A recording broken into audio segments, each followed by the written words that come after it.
Hello दोस्तों। आज आप अरिहंत प्रकाशन कक्षा 10 के प्रश्नावली 6.3 के भाग 2 में प्रश्न संख्या 8 से लेकर 13 तक के प्रश्नों का हल देखेंगे। तो प्रश्न संख्या 8 है, यदि 1,5, p,1 और 4,11 संरेखी हैं तो p का मान ज्ञात कीजिए। अब यहाँ तीन बिंदुएं संरेखी दी हुई हैं पहले से। तो इसी प्रकार का प्रश्न हमने प्रश्नावली 6.2 के प्रश्न संख्या 5 में देखा है। तो उसमें मैंने आपको तीन मेथड्स बताए हैं। यदि तीन बिंदुएं दी गई हैं तो उन्हें किन मेथड्स के द्वारा हम संरेखित सिद्ध कर सकते हैं। तो एक तो आपके बुक में दिया गया है, और एक प्रवणता का सूत्र या ढलान का सूत्र होता है, और एक होता है त्रिभुज का क्षेत्रफल वाला सूत्र। तो यहाँ पर संरेखी पहले से दी हुई हैं, तो हम या तो प्रवणता का सूत्र या फिर त्रिभुज के क्षेत्रफल का सूत्र का उपयोग करके p का मान यहाँ से ज्ञात कर सकते हैं। तो अगर वो वाला वीडियो आपने नहीं देखा है तो उसका लिंक आपको आई बटन पे मिल जाएगा, वहाँ से आप एक बार ज़रूर से देखिएगा, जिससे आपका कॉन्सेप्ट जो है वो बिल्कुल क्लियर हो जाएगा। अब यहाँ मैं जिस सूत्र का उपयोग करूँगा वो है त्रिभुज के क्षेत्रफल का सूत्र, और आप वो वीडियो अगर देखेंगे तो आप प्रवणता के सूत्र की सहायता से भी इसे सिद्ध कर पाएंगे, अर्थात p का मान ज्ञात कर पाएंगे। ठीक है, तो चलिए इसे हल करते हैं।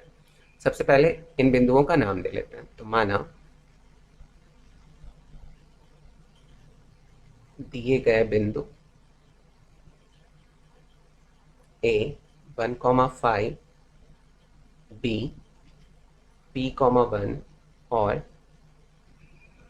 c 4,11। अब यहाँ पर ये है हमारा x1, ये है x2, ये है x3, इसी प्रकार ये है y1, ये है y2 और ये है y3। ठीक है, अब यदि बिंदु a, b और c संरेखी हैं, दिया हुआ है कि संरेखी हैं, तब त्रिभुज ए बी सी का क्षेत्रफल शून्य के बराबर होना चाहिए। शून्य के बराबर होना चाहिए। अब ये किस प्रकार से होता है, इसके लिए आपको वीडियो देखना पड़ेगा, 6.2 का क्वेश्चन नंबर 5। ठीक है, तो ज़रूर से देखिएगा, तो आपको समझ में आ जाएगा कि त्रिभुज अगर तीन बिंदुएं जो हैं वो संरेखी होती हैं तो त्रिभुज एबीसी का क्षेत्रफल शून्य क्यों हो जाता है। तो आप लोग देखेंगे तो आपका कॉन्सेप्ट जो है वो बिल्कुल क्लियर हो जाएगा। चाहिए तो हम लिख सकते हैं, इसका फॉर्मूला होता है, इसलिए त्रिभुज ए बी सी का क्षेत्रफल बराबर 1/2 बड़े ब्रैकेट में x1, फिर छोटे ब्रैकेट में y2 माइनस y3, फिर प्लस x2 ब्रैकेट में y3 minus y1 bracket close, फिर plus x3 y1 minus y2 bracket close और बड़ा bracket close is equal to 0। इसके बराबर 0 होना चाहिए, तो आप मान रख लेते हैं x1 y2 y3 इत्यादि ना। तो इज इक्वल टू 1/2, यहाँ से हमें x1 है 1 और फिर y2 है 1 माइनस y3 है 11, तो 11 रख लिया, प्लस x2 है p और y3 है 11 और y1 है हमारा 5, प्लस x3 है 4 और y1 है 5 और y2 है 1 bracket closed is equal to 0। अब इसे सिंप्लीफाई कर लेते हैं, तो 1/2 माइनस 11 प्लस 1, तो माइनस बड़े अंक के साथ है इसलिए माइनस ही उतरेगा, तो 11 माइनस 1 करेंगे तो -10, और -10 का अगर मल्टीप्लाई 1 से किया तो -10 ही आएगा, प्लस अब यहाँ पर 11 माइनस 5 इज इक्वल टू 6, और 6 का अगर p में मल्टीप्लाई किया तो 6p, और फिर यहाँ पर 5 माइनस 1 इज इक्वल टू 4, और 4 का 4 में मल्टीप्लाई किया तो +16 इज इक्वल टू 0। अब इसे नेक्स्ट पेज पे हम सॉल्व कर लेते हैं। यहाँ हमें मिला है 1/2 ब्रैकेट में -10 plus 6p plus 16 is equal to 0। अब इन तीनों में मुझे 2 कॉमन दिख रहा है, तो 2 को कॉमन ले लेते हैं, तो 1/2 बाहर 2 कॉमन ले लिया, तो यहाँ पर बच जाएगा -5 प्लस यहाँ 6 में से अगर 2 निकाला, डिवाइड करते हैं एक्चुअली, तो 2 3 6, 3p बचा, प्लस और 2 8 16, तो 8 बच गया यहाँ पर, इज इक्वल टू 0। 2 से 2 कैंसिल हो गया, तो यहाँ पर मिला -5 plus 3p plus 8 is equal to 0। 8 minus 5 करेंगे तो 3 बचेगा, तो 3p plus 3 is equal to 0।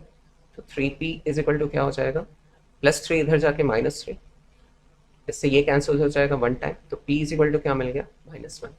यही हमें ज्ञात करना था।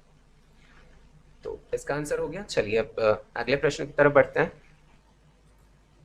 तो 9वां प्रश्न है, बिंदुओं a 3,3 और b -3,-3 को मिलाने वाले रेखाखंड को बिंदु p 0,0 किस अनुपात में विभाजित करता है। अब यहाँ पर हमें अनुपात बताना है, तो अनुपात में हम या तो k अनुपात 1 मान के इसे हल कर सकते हैं, या तो m1 अनुपात m2 मान के भी हल कर सकते हैं। तो k अनुपात 1 मानकर मैंने प्रश्न संख्या 6 जो है इसी प्रश्नावली में उसे हल कराया हुआ है। तो इसका प्रीवियस वाला पार्ट देख लीजिएगा, उसमें प्रश्न संख्या 6 देख लीजिएगा, तो उसमें k अनुपात 1 मान के हल किया है। यहाँ पर मैं m1 अनुपात m2 लेकर इसे हल कर रहा हूँ, तो दोनों तरीके से हल हो सकता है और आंसर सेम आएगा। तो चलिए इसे हल करते हैं। माना बिंदु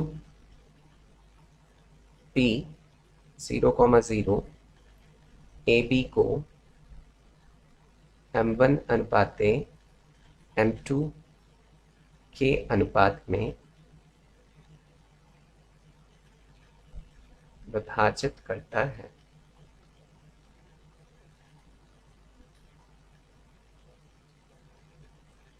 तब हम विभाजन का सूत्र, पहले एक चित्र ड्रॉ कर लेते हैं जिससे ये समझ में आ जाए ना, उसके बाद विभाजन का सूत्र लगा देंगे। मान लीजिए कि एक कोई रेखाखंड है ए बी, और P पॉइंट जो है वो इसे m1 और m2 अनुपात में विभाजित कर रहा है।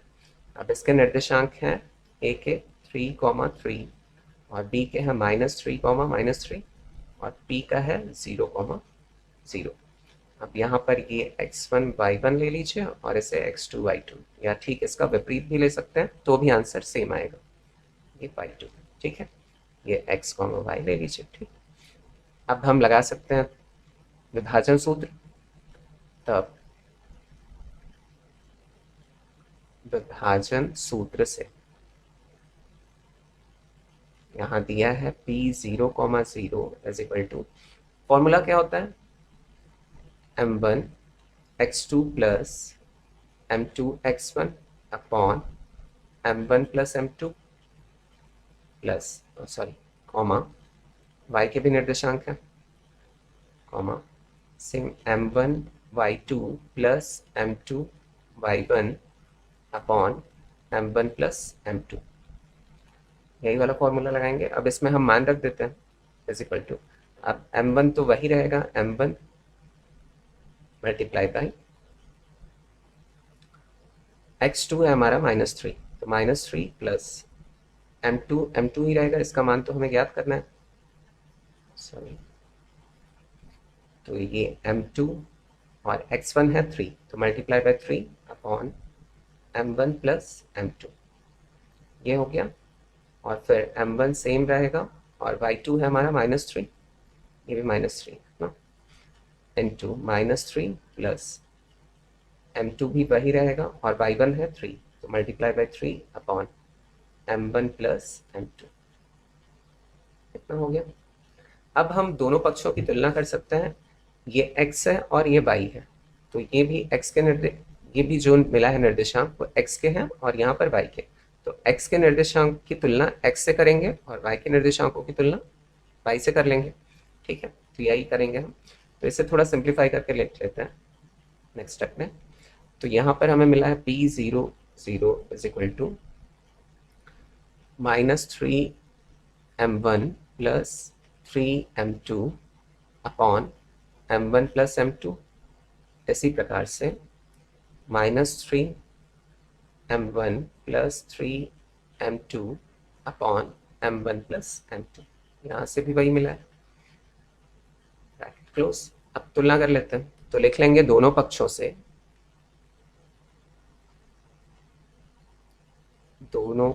से x निर्देशांक को बराबर रखने पर या तुलना करने पर, को बराबर रखने पर, तो यहाँ से हमें मिल जाएगा -3m1 plus 3m2 upon m1 plus m2 is equal to 0। अब अगर m1 और m2 को इधर भेजूं तो 0 से उसका मल्टीप्लाई होकर 0 ही आएगा, तो यहाँ लिख सकता हूँ -3m1 plus 3m2 is equal to 0, है ना। ये इधर जाके 0 से किसी भी नंबर का या तो चर राशियों का या अचर राशियों का किसी भी का भी मल्टीप्लाई हो तो हमेशा 0 ही प्राप्त होता है। यहाँ से हमें मिल जाएगा 3m1। अब 3m2 को इधर भेजता हूँ तो ये -3m2 हो जाएगा, दोनों साइड माइनस है, सॉरी दोनों साइड माइनस है तो इसे प्लस लिख सकता हूँ मैं ना, तो ये प्लस हो जाएगा।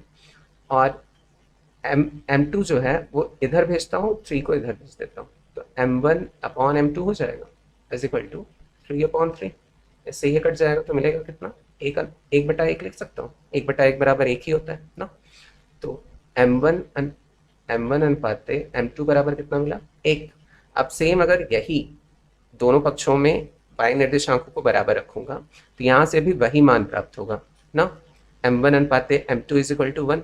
ठीक, तो अगर दोनों स्थितियों में सेम आंसर प्राप्त हो रहा है तो हम लिख सकते हैं कि जो अनुपात है वो क्या है, 1। ठीक है, तो चलिए वो भी कर लेते हैं दोनों पक्षों से। यहाँ से मैं इसे सॉल्व कर रहा हूँ, दोनों पक्षों से y निर्देशांक बराबर रखने पर,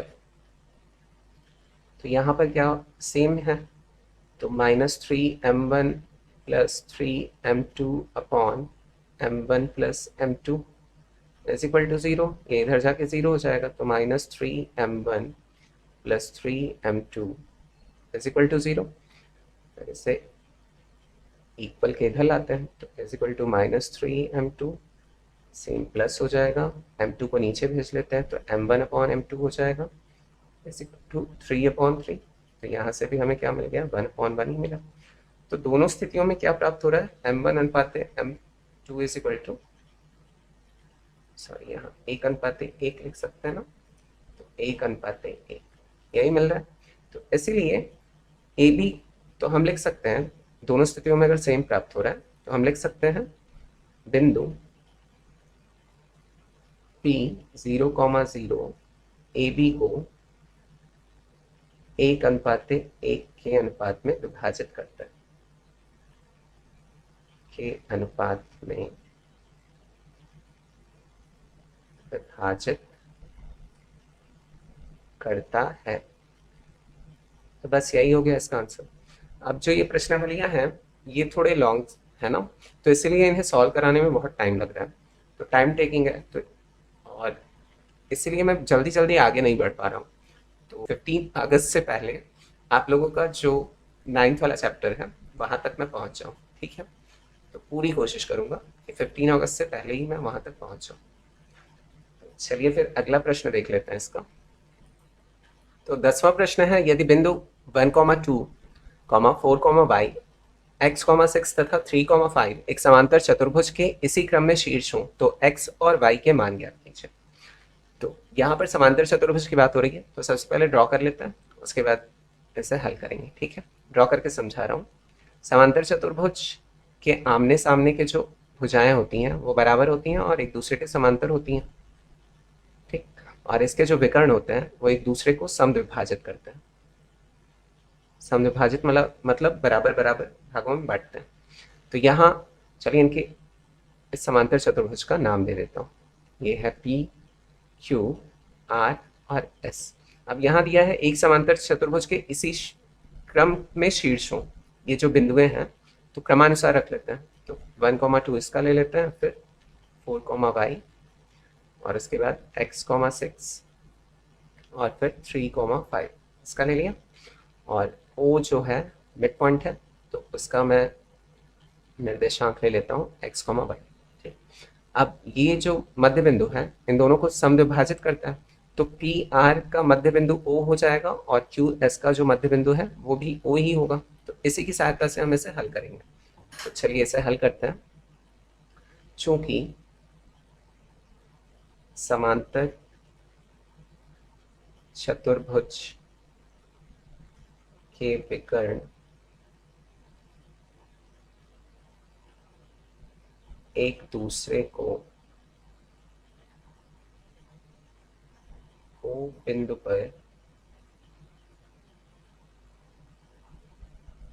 समद्विभाजित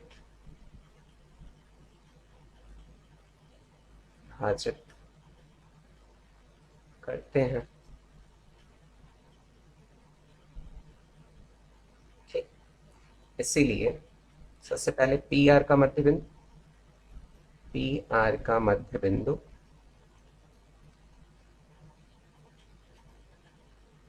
O है ना। तो अब मध्य बिंदु वाला सीधा विभाजन सूत्र लगाएंगे, और मध्य बिंदु का विभाजन सूत्र जो होता है उसमें m1 और m2 जो होता है ना, यहाँ हमेशा 1 हो जाता है। क्यों? क्योंकि ये अगर मध्य बिंदु है तो इसे एक अनुपाती एक के अनुपात में बांटेगा। अब सेम इसी तरह के क्वेश्चन जो हैं मैंने इसके फर्स्ट वाले पार्ट में समझाया हुआ है, मतलब मध्य बिंदु विभाजन सूत्र का प्रयोग करके। तो आप देखिएगा जरूर से, अगर नहीं देखा है तो कॉन्सेप्ट आपका क्लियर हो जाएगा। और इसी प्रकार यहाँ अगर क्यू एस को भी, यहाँ पर भी क्या हो जाएगा, m1 और m2 1 और 1 हो जाएगा। तो सीधे हम फॉर्मूला एक लगाते हैं। अब वो फॉर्मूला क्या है चलिए देखते हैं। तब अब हम सीधे विभाजन सूत्र लगा लेते हैं। विभाजन सूत्र से मध्य बिंदु, तो यहाँ मध्य बिंदु है O और इसके निर्देशांक है x, y is equal to, यहाँ हो जाएगा x1 प्लस x2 अपॉन सीधे 2 ना। यहाँ m1 m2 नहीं लिखते हैं क्योंकि 1 होता है ना, ये दोनों 1 1 है। तो 1 का मल्टीप्लाई अगर x1 से होगा और 1 का मल्टीप्लाई अगर x2 से होगा तो सेम नंबर आएगा, और 1 प्लस 1 करेंगे तो 2 ही आएगा। तो सीधे सीधे यही वाला फॉर्मूला लगा देते हैं। फिर y1 प्लस, अब इसका क्रम भी चेंज कर सकते हैं, y2 को पहले लिख लीजिए, y1 को बाद में लिख लीजिए, तो भी आंसर वही आएगा। ठीक है। अब यहाँ पर x1 क्या है, ये है, और y1 ये है। इसी प्रकार x2 ये है और y2 ये है। मान रख देते हैं, x1 है हमारा 1 प्लस x2 है x अपॉन 2, और y1 है 2 प्लस y2 है 6 अपॉन 2। इसे और सिंप्लीफाई करूं तो यहाँ लिख सकता हूं मैं 1 प्लस एक्स अपॉन 2। अब 6 और 2 जोड़कर 8 हो गया। 8 का डिवाइड अगर 2 से करेंगे तो 4 आ जाएगा। ये सिंप्लीफिकेशन हो गया, तो ओ एक्स वाई बराबर मुझे ये मिल गया। ठीक है। अब फिर क्यू एस के लिए भी मध्य बिंदु क्या है, ओ ही है। तो अगला हम ये लिखेंगे। इसी प्रकार क्यू एस का मध्य बिंदु ओ है, तब विभाजन सूत्र से मध्य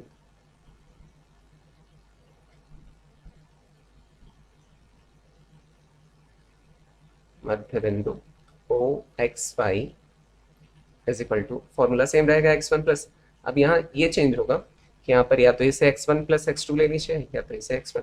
अब q के बाद ऐसा आता है ना, तो इसलिए q का पहले लिख लेते हैं, इसे x1 और y1 ले लेते हैं और इसे x2 और y2 ले लेते हैं। ठीक है। तो मान रख लेंगे हम सीधे, तो यहाँ फॉर्मूला नहीं लिख रहा हूँ, सीधे मान रख रहा हूँ। तो x1 है 4 प्लस 3 अपॉन 2 हो जाएगा, और इसी प्रकार y प्लस 5 अपॉन 2 हो जाएगा।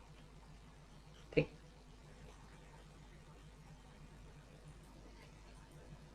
अब यहाँ देखिए, यहाँ से भी मुझे ओ एक्स वाई बराबर 1 अपॉन एक्स अपॉन 2 मिल रहा है ना, कॉमा यहाँ अर्थात ओ एक्स वाई है मध्य बिंदु, और यहाँ भी क्या है ओ एक्स वाई। तो इन दोनों को मैं बराबर लिख सकता हूँ, यहीं से हम इसे बराबर लिख सकते हैं। तो 1 प्लस एक्स अपॉन 2 कॉमा 4 बराबर 4, यहाँ इसे अच्छा सिंप्लीफाई करें तो 4 plus 3 is equal to 7, 7 upon 2 लिख लेते हैं सीधे सीधे ना। तो 7 upon 2 comma Y plus 5 upon 2। अब यहाँ पर ये जो है x है, यहाँ पर x है, इसकी तुलना दोनों की कर लेंगे, और यहाँ पर ये y है और ये y है, इसकी भी तुलना कर लेंगे। तो यही लिख लेते हैं। तब सॉरी, ये जब जब सेव का ऑप्शन आता है ना तो पेन थोड़ा अजीब से चलने लगता है। तब x के निर्देशांक बराबर रखने पर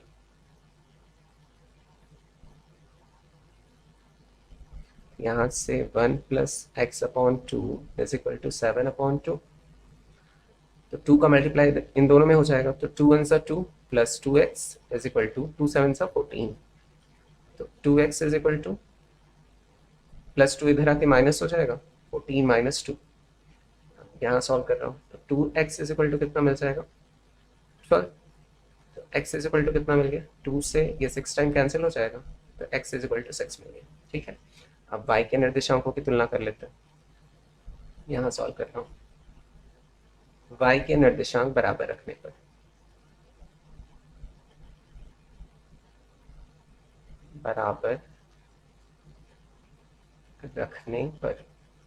तो यहाँ पर y plus 5/2 is equal to 4 है।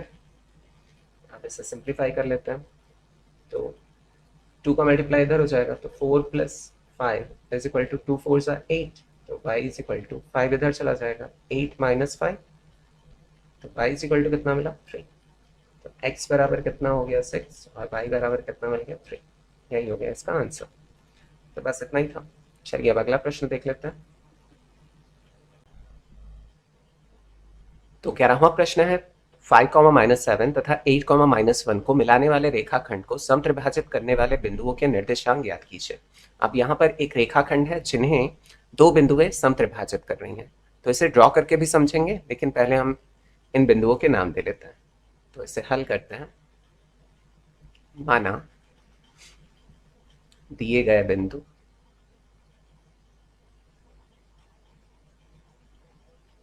A 5,-7 और B 8,-1 है, तथा रेखाखंड AB को रेखाखंड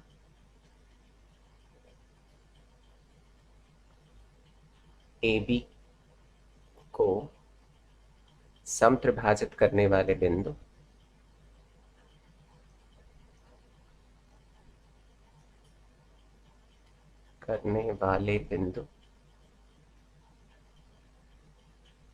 P और Q है। अब मान लिया, चलिए ड्रॉ करके समझ लेते हैं। एक रेखाखंड है, इसका नाम दे लेते हैं हम AB, और दो बिंदु जो हैं वो इन्हें 3 बराबर भागों में बांट दे रहे हैं। तो यहाँ पर ले लेते हैं P और यहाँ पर ले लेते हैं Q। अब 3 बराबर भागों में बांट रहे हैं तो तीनों के जो अनुपात हैं वो बराबर होंगे। तो चलिए मान लेते हैं कि K के अनुपात में इन्हें बांट रहा है। ठीक है, तो यहाँ A के निर्देशांक दिए हैं 5,-7 और B के निर्देशांक दिए हैं 8,-1। हमें P और Q के निर्देशांक ज्ञात करने। तो जब भी इस प्रकार का प्रश्न आता है तो यहाँ पर हम इन्हें 1:2 के अनुपात में एक बार बांटेंगे, फिर 2:1 के अनुपात में बांट के इसका हल निकाल लेंगे। तो इसी तरीके से इसे हल करेंगे जब भी इस प्रकार का प्रश्न मिलेगा हमें तब। ठीक है, तो इसीलिए हम यहाँ लिख सकते हैं, इसीलिए पहले पी बी लेता हूँ। P B is equal to P Q plus Q B लिख सकता हूँ ऐसा। अब ये है के, ये भी के है, तो के प्लस के इज इक्वल टू कितना हो जाएगा, 2k। और फिर लेता हूँ ए क्यू, तो ए क्यू बराबर A P plus P Q. अब ये भी क्या है, के प्लस के ही है, तो ये भी हो जाएगा 2k। ठीक है, अब मैं अनुपात बनाता हूँ, तो ए पी अनुपाते पी बी। पहले हम 1:2 का अनुपात बनाएंगे, तो ए पी जो है वो 1 अनुपात बना रहा है और पी बी जो है वो 2 है, तो 2 अनुपात बनाएगा, है ना। तो यहाँ लिख सकता हूँ, इसकी वैल्यू है k और पी बी की वैल्यू अभी हमने निकाली है, कितना है, 2k। तो k से k कैंसिल हो जाएगा, कितना बन जाएगा 1:2 का अनुपात बन जाएगा यहाँ से। तो AP अनुपात PP इज इक्वल टू 1:2 मिला। इसी प्रकार AQ अनुपात QB अगर लो, AQ और QB, तो AQ जो है वो 2k बना रहा है और QB जो है वो 1k है ना। तो यहां से मैं लिख सकता हूँ 2k अनुपात k, तो k से k यहाँ भी कैंसिल हो जाएगा, कितना हो जाएगा 2:1 का अनुपात बन जाएगा। अब जब मैंने AP अनुपात PB लिया ना, तो P जो है AB का बिंदु है एक, तो इसे किस अनुपात में विभाजित कर रहा है 1:2 के अनुपात में। इसी प्रकार जब मैंने AB लिया और Q को एक बिंदु लिया, तो Q जो है वो AB को किस अनुपात में डिवाइड कर रहा है 2:1 के अनुपात में। तो इसी की सहायता से अब हम इसे हल करेंगे। अब लिख सकते हैं हम, अतः बिंदु P रेखाखंड AB को 1:2 के अनुपात में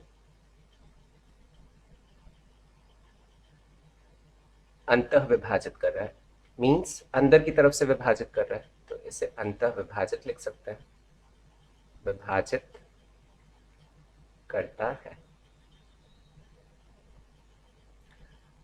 जबकि बिंदु Q AB को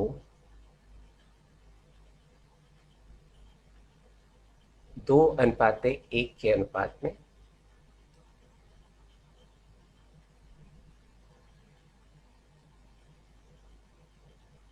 अंतः विभाजित करता है।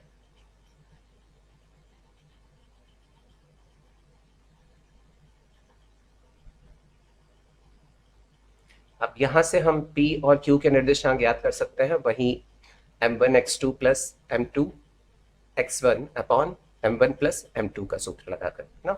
तो यहाँ m1 और m2 जो है ये, इसके लिए जब P के निर्देशांक ज्ञात करेंगे तो m1 और m2 जो है वो ये हो जाएगा, m1 और m2 ना। जब भी P का निर्देशांक हमें ज्ञात करना होगा और जब Q के निर्देशांक ज्ञात करने होंगे तो m1 और m2 ये हो जाएगा। बस इस बात का हमें ध्यान रखना है। तो सूत्र वही लगाएंगे हम, अतः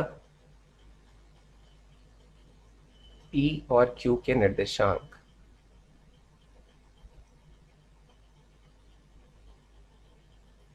क्रमशः, तो हम फॉर्मूला लगाएंगे P x, y is equal to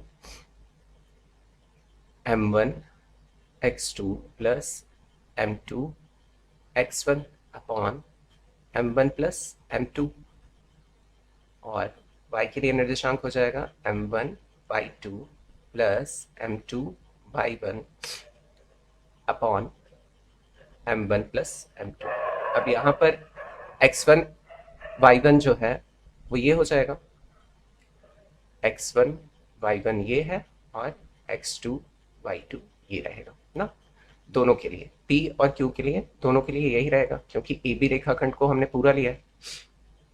तो हम यहाँ पर मान रख देंगे इनके, तो m1 जो है वो 1 है और x2 जो है वो 8 है, प्लस m2 जो है यहाँ के लिए वो 2 है और x1 जो है वो 5 है, अपॉन m1 है 1 प्लस m2 है 2। इसी प्रकार m1 है यहाँ पर 1 ही रहेगा और y2 है -1 प्लस m2 है 2 और y1 है -7, सॉरी m2 है y1 है सॉरी -7 अपॉन 1 प्लस 2। इसे सिंप्लीफाई कर लेते हैं, सिंप्लीफाई करेंगे तो 8 1 8 और 5 2 10 अपॉन 3,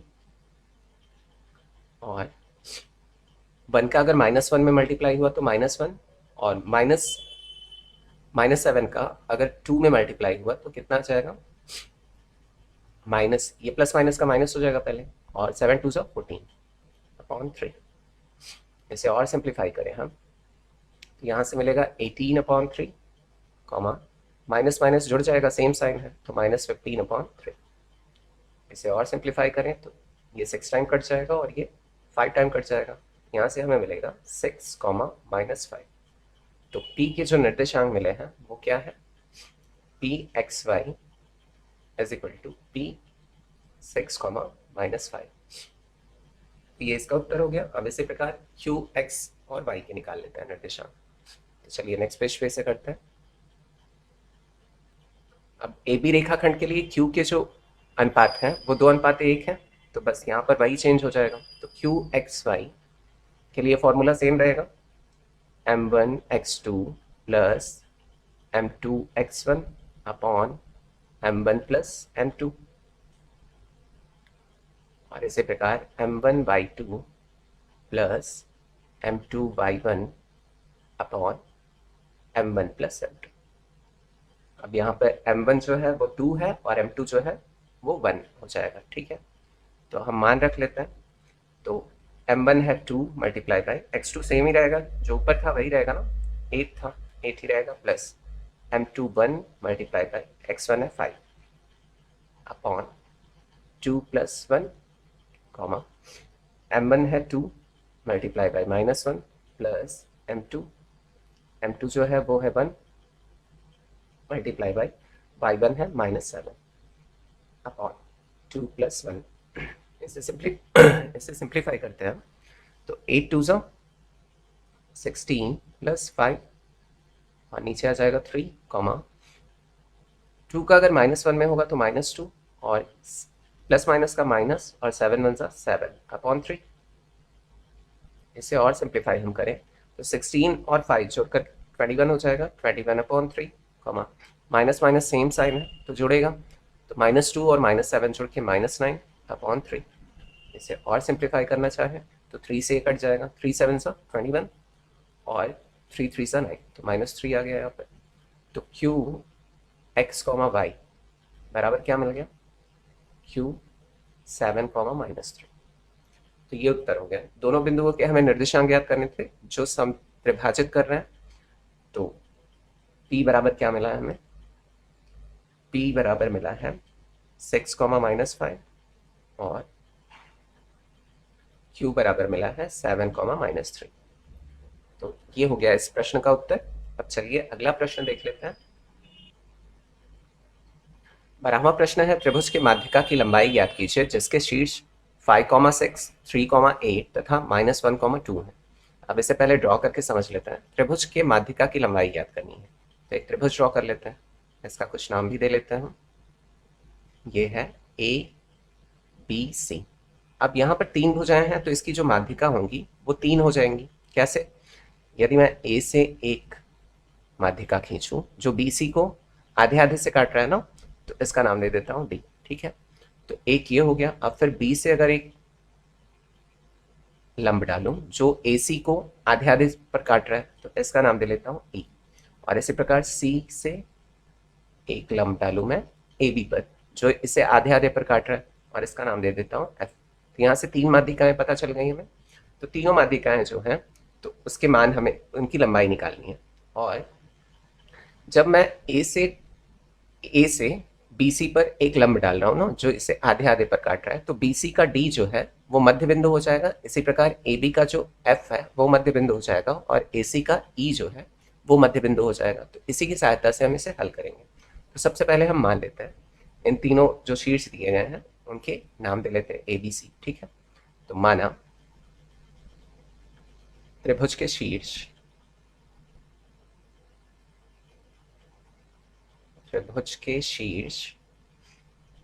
ए 5,6, बी 3,8 और सी -1,2 है। तो यहाँ लिख लेते हैं हम 5,6 है और 3,8 है और -1,2, ठीक है। और त्रिभुज की माध्यिकाएं क्रमशः, और त्रिभुज की माध्यिकाएं क्रमशः ए डी बी ई और सी एफ है। तो ये माध्यिकाएं हो गई ना, ए बी, बी ई और सी एफ। ठीक है। अब जब हम माध्यिकाएं, जब सी से मैंने ए बी पर माध्यिका डाली तो ए बी को एफ जो है वो बीचों बीच काट रहा है, तो एफ जो है मध्य बिंदु, इसी प्रकार ई मध्य बिंदु और डी मध्य बिंदु हो जाएगा बी सी का ना। तो यही लिख लेंगे हम, जैसा कि मैंने बताया आप लोगों को। इसीलिए डी कॉमा ई और एफ क्रमशः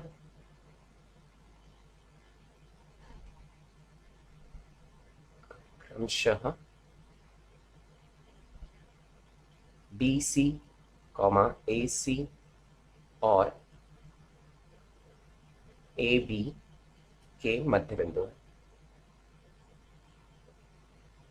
अब हम मध्य बिंदु का जो विभाजन सूत्र होता है उसकी सहायता से बी के निर्देशांक, ई के निर्देशांक और एफ के निर्देशांक निकाल सकते हैं। मध्य बिंदु है, तो अब यही काम हमें करना है। अतः जब हम डी का मध्य बिंदु लेंगे तो x1 y1 ये और x2 y2 ये हो जाएगा। इसी प्रकार जब ई के मध्य बिंदु हम निकालेंगे, मध्य बिंदु के निर्देशांक निकालेंगे, तो x1 चाहे x1 y1 इसे ले लीजिए, x2 y2 इसे ले लीजिए, या तो फिर x1 y1 इसे ले लीजिए और x2 y2 इसे ले लीजिए। ठीक है। तो चाहे आगे पीछे करके ले लीजिए, कोई फर्क नहीं पड़ता है, आंसर वही आना है। तो अतः विभाजन सूत्र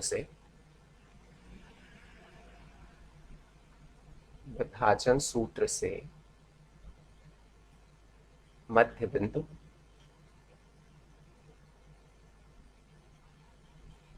डी एक्स वाई। तो जब भी मध्य बिंदु का हम फॉर्मूला लगाते हैं तो हमेशा क्या करते हैं, x1 प्लस x2 अपॉन 2 कर देते हैं, comma y1 plus y2 upon 2 कर देते हैं ना। तो यहाँ m1 और m2 की जरूरत नहीं होती है, क्योंकि एक अनुपात एक के अनुपात में इससे बांट रहा है, तो 1 प्लस 1 ही हो जाएगा, तो 2 आ जाएगा नीचे। और 1 का मल्टीप्लाई अगर x1 में हुआ और 1 का मल्टीप्लाई x2 में हुआ तो वही नंबर्स रहेंगे, मतलब वही चर राशियाँ रहेंगी। जैसे हम इनका मान रख लेते हैं। अब आगे से मैं मान ही सीधे रखूँगा। ठीक है। तो यहाँ पर x1 जो है वो 3 है, 3 प्लस, और x2 जो है वो -1 है, तो ब्रैकेट में रख लेते हैं, अपॉन 2, और y1 है 8 और y2 है 2 अपॉन 2। इसे सिंप्लीफाई करें हम, तो यहाँ से 3 प्लस माइनस का माइनस हो जाएगा, और 3 -1 करेंगे तो 2 अपॉन 2 हो जाएगा, और 8 plus 2 is equal to 10 upon 2। तो डिवाइड हो जाएगा, 2 से 2 डिवाइड होगा तो 1, और 2 से 10 डिवाइड होगा तो 5। तो डी के जो निर्देशांक मिले हैं वो क्या है, D X Y is equal to D 1,5। अब इसी प्रकार से हम ई और एफ के क्रमशः निकाल लेते हैं निर्देशांक। इसी प्रकार E X Y is equal to, अब यहाँ देखिए ई का जब निकाल रहे हैं तो जैसा कि मैंने बताया, या तो इसे x1 x2 ले लीजिए, और इसे x1 और y1 ले लीजिए, और इसे x2 और y2 ले लीजिए, या तो ठीक इसका उल्टा कर लीजिए, चाहे जैसे लीजिए, आंसर वही आना है। ठीक है। तो यहाँ पर सीधे मान रख रहा हूँ, तो ई के जो निर्देशांक होंगे वो x1 -1 plus x2 5 upon 2, comma इसी प्रकार y1 2 प्लस और y2 6 अपॉन 2। तो यहाँ इसे सिंप्लीफाई कर लेते हैं, तो 5 प्लस 5 -1 करेंगे तो 4 अपॉन 2, कॉमा 6 और 2 अगर ऐड किया तो 8 अपॉन 2। डिवाइड करेंगे तो 2 2 4 और 2 4 8। तो ई एक्स वाई बराबर हमें कितना मिल गया, ई के निर्देशांक 2,4, और एक और बचा है, और एफ एक्स वाई बराबर, अब एफ एक्स वाई ले रहे हैं तो x1 y1 इसे ले लीजिए, x2 y2 इसे ले लीजिए, या ठीक उल्टा कर लीजिए, x1 y1 इसे और x2 y2 इसे। तो यहाँ पर हम सीधे मान रखेंगे, तो यहाँ पर x1 5 और x2 जो है वो 3 अपॉन 2, कॉमा, और फिर y1 है 6 प्लस y2 है 8 अपॉन 2। इसे सिंप्लीफाई हम करें, यहाँ पर आ जाएगा 8 अपॉन 2 और यहाँ पर 14 अपॉन 2। तो तो ये डिवाइड करेंगे तो ये 4 आ जाएगा और ये 7 आ जाएगा। तो F X comma Y, F के निर्देशांक जो मिले हैं वो क्या है 4,7। इतना हो गया। अब देखिए माध्यिका की लंबाई, हमें माध्यिका की लंबाई बतानी है। तो अगर ए से डी तक की दूरी निकाल लो दूरी वाला सूत्र लगाकर, तो दूरी भी क्या कहलाएगी, इसकी लंबाई कहलाएगी। इसी प्रकार सी एफ की अगर, अब मुझे तीनों के निर्देशांक पता चल गया है ना, डी ई और एफ के, तो हम आसानी से कौन सा दूरी वाला सूत्र लगाकर, जो कि करनी में x1 माइनस x2 का whole square plus y1 minus y2 का होल स्क्वायर, तो इसी की सहायता से तीनों की लंबाइयां ज्ञात कर लेंगे। तो नेक्स्ट हमें यही करना है। अब माध्यिका AD की लंबाई,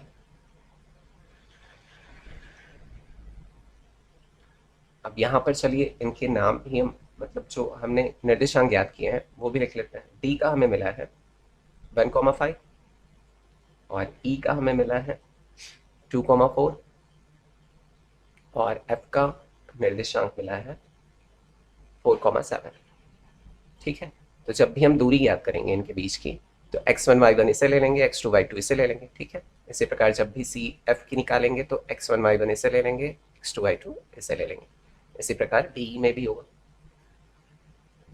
तो AD की लंबाई हो जाएगी, मैं सीधे मान रखता हूँ, तो x1 माइनस x2 अगर करूँगा तो 5 माइनस 1 का होल स्क्वायर प्लस और y1 माइनस y2 6 माइनस 5 का होल स्क्वायर। इसे सिंप्लीफाई हम करें तो रूट में 5 माइनस 1 इज इक्वल टू 4 का स्क्वायर, 4 का स्क्वायर कितना होता है 16 प्लस 6 माइनस 5 करूँ तो 1, 1 का स्क्वायर 1 ही आएगा। तो ये कितना आ जाएगा रूट में 17। तो AD की लंबाई रूट 17 निकला है। अब माध्यिका, अब अगली माध्यिका की निकाल लेते हैं। माध्यिका BE की लंबाई,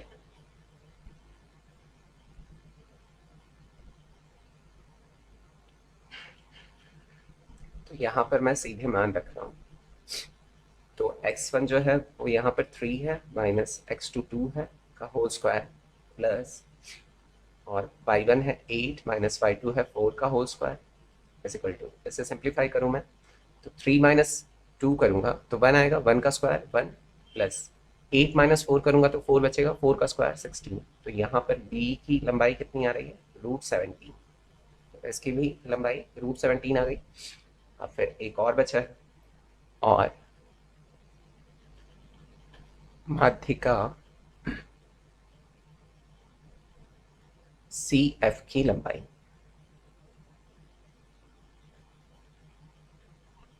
बराबर रूट, अब यहाँ x1 जो है वो -1 है माइनस, फिर ये जो है वो 4 है, -4 का होल स्क्वायर प्लस और y1 है 2 माइनस और y2 है 7 का होल स्क्वायर। इसे सिंप्लीफाई करूँ मैं तो माइनस माइनस जुड़ेगा, सेम साइन है, तो -5 का होल स्क्वायर 25 हो जाएगा।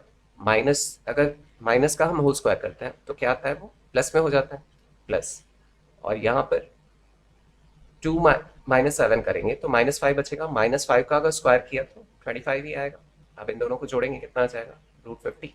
अगर रूट 50 का हम वर्गमूल निकालना चाहें तो यहाँ पर आ जाएगा ये 5√2। तो तीनों हमें पता चल गए ना, माध्यिकाओं की लंबाइयां जो भी ज्ञात करनी थी, तो हम लिख सकते हैं AD की लंबाई बराबर रूट 17 और एक माध्यिका और है BE की लंबाई, ये भी हमें मिला था रूट 17 और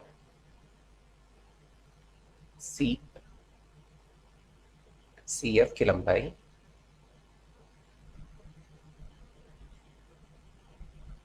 बराबर 5√2। तो ये हो गया इसका उत्तर। अब चलिए अगला प्रश्न देख लेते हैं।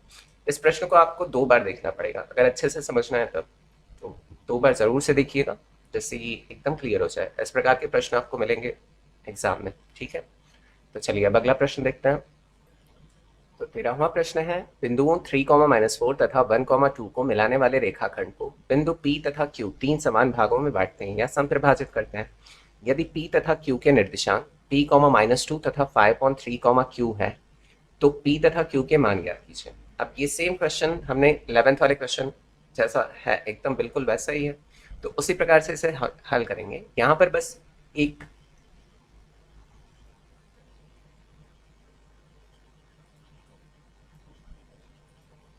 तो 13वां प्रश्न है, बिंदुओं 3, -4 तथा 1, 2 को मिलाने वाले रेखाखंड को बिंदु P तथा Q तीन समान भाग में बांटते हैं या समत्रिभाजित करते हैं।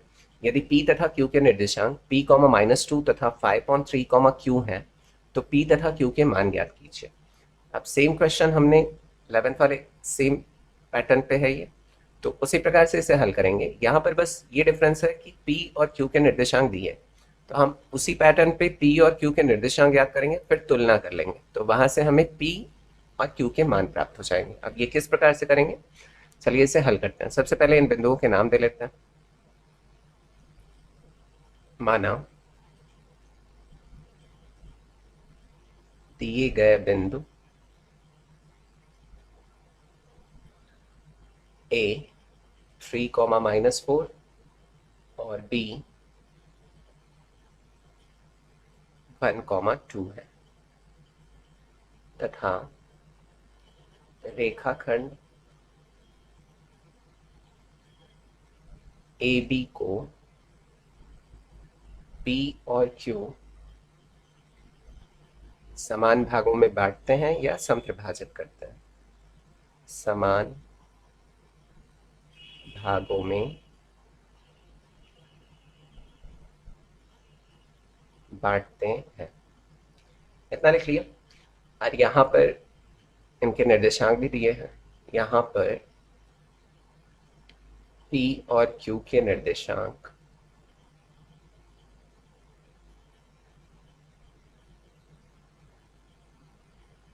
क्रमशः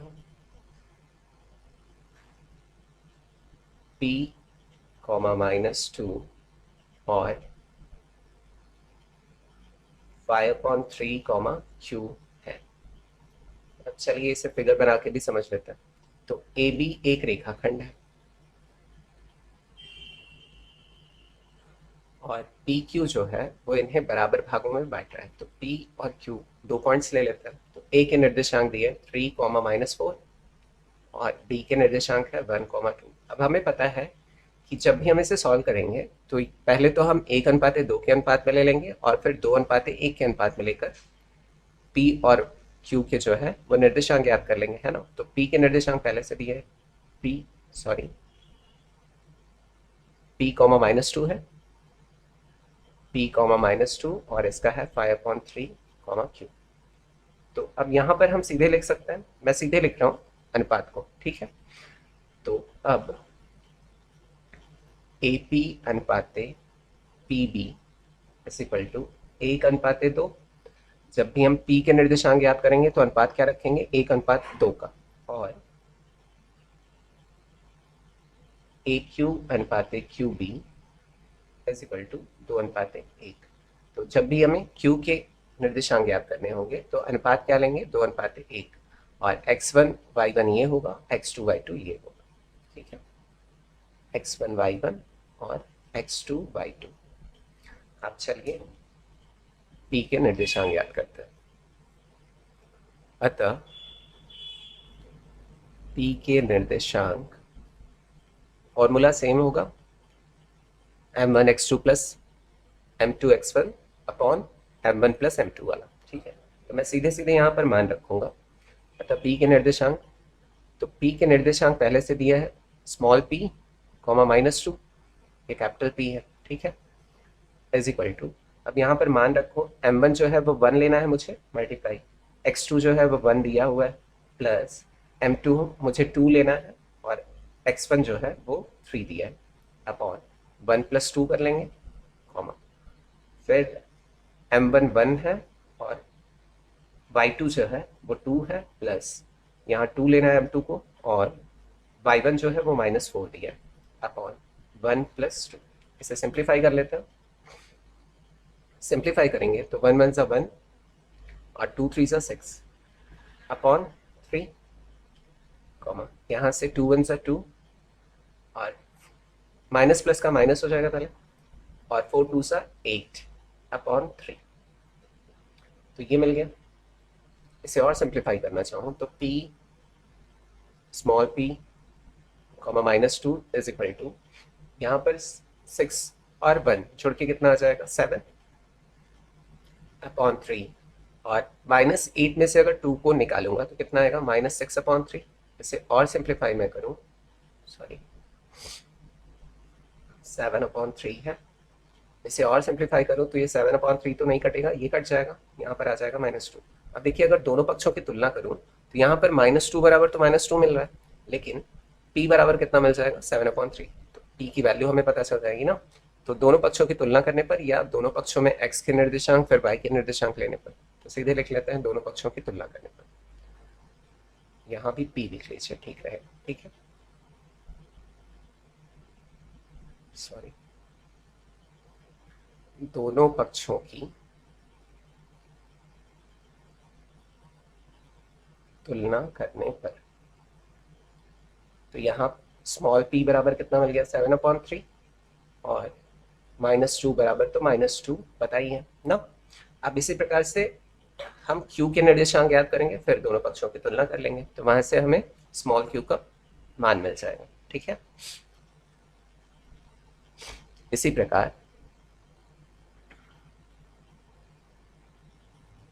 q के निर्देशांक,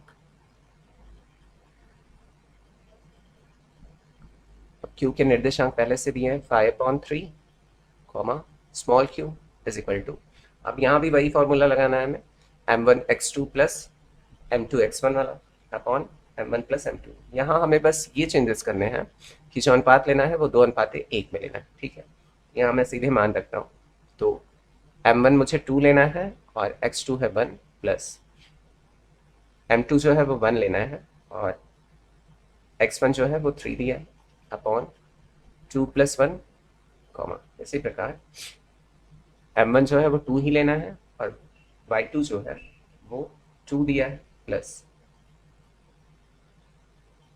और m2 जो है वो 1 लेना है और y1 जो है वो -4 दिया है, अपॉन 2 + 1। इसे सिंप्लीफाई करेंगे हम, सिंप्लीफाई करने पर यहाँ पर मिलेगा हमें 2 1 2 प्लस 3 1 3 अपॉन 3, कॉमा यहाँ 2 2 4, और यहाँ पर माइनस प्लस का माइनस और 4 1 4 अपॉन 3। इसे और सिंप्लीफाई करो तो यहाँ पर मिल जाएगा 5/3, और 4 - 4 इज इक्वल टू 0। 0 में अगर 3 का डिवाइड करेंगे तो 0 ही आएगा, 0 में किसी भी नंबर का डिवाइड करते हैं तो 0 ही आता है। यहाँ से मुझे q 5/3 comma q is equal to मिला है, q के निर्देशांक 5/3 और 0। अब फिर दोनों पक्षों की तुलना कर लेंगे तो 5/3 इज इक्वल टू 5/3 मिलेगा और q बराबर क्या मिल जाएगा 0। तो दोनों पक्षों की तुलना करने पर, दोनों पक्षों की तुलना करने पर, तो यहाँ पर 5/3 इज इक्वल टू 5/3 ही मिला है और small q is equal to कितना मिल गया 0। तो हमें p और q के मान ज्ञात हो गए। तो यहाँ स्मॉल p बराबर कितना मिला है 7/3 और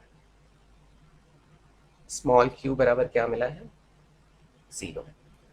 तो इसमें जो प्रश्न है, जो भी निर्देशांक ज्यामिति के प्रश्न है वो काफ़ी लॉन्ग है, तो इसलिए सॉल्व कराने में थोड़ा टाइम लगता है। तो ये वाला जैसे ही प्रश्नावली, ये वाली जैसे ही प्रश्नावली समाप्त होगी, मैं आगे बहुत जल्दी जल्दी बढ़ूंगा।